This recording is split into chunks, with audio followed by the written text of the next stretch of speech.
आजचा जो प्रवेश झालाय, तो प्रवेश म्हणजे ऐन निवडणुकीच्या तोंडावर हा केवळ हर्षवर्धन पाटील यांनी आपली सोय करण्यासाठी पक्षांतर केलं असं म्हणावं लागेल.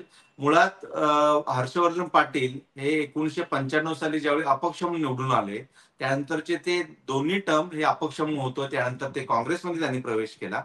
काँग्रेसमध्ये प्रवेश केल्यानंतर आता ते 2019 ते 2024 हे मागील 5 वर्ष ते भाजपमध्ये आहेत आणि 2024च्या विधानसभेच्या तोंडावरतीच त्यांनी राष्ट्रवादी काँग्रेस पक्ष शरदचंद्र पवार गट जो आहे, ज्यांची निशाणी तुतारी, त्या गटामध्ये प्रवेश केलेला आहे.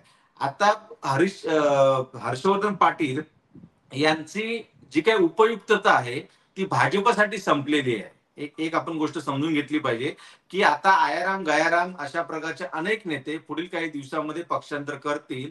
मात्र केवळ तिकीट मिळत नाही. एक समजून घेतलं पाहिजे, की माझ्यापेक्षा सखोल विश्लेषण पुण्यातून अरुण खोरे सर करतीलच. मात्र मुंबईतून ज्यावेळी ही गोष्ट ज्यावेळी आपण पाहतो, त्यावेळी एक गोष्ट लक्षात येते, की केवळ हर्षवर्धन पाटील यांना जर तिकीट मिळालं नाही म्हणून त्यांनी पक्षांतर केलं.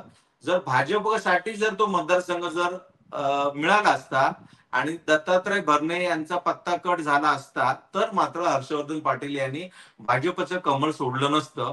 त्यामुळे केवळ स्वार्थी राजकारणासाठी, स्वतःच्या सीटसाठी हर्षवर्धन पाटील यांनी हे पक्षांतर केलंय.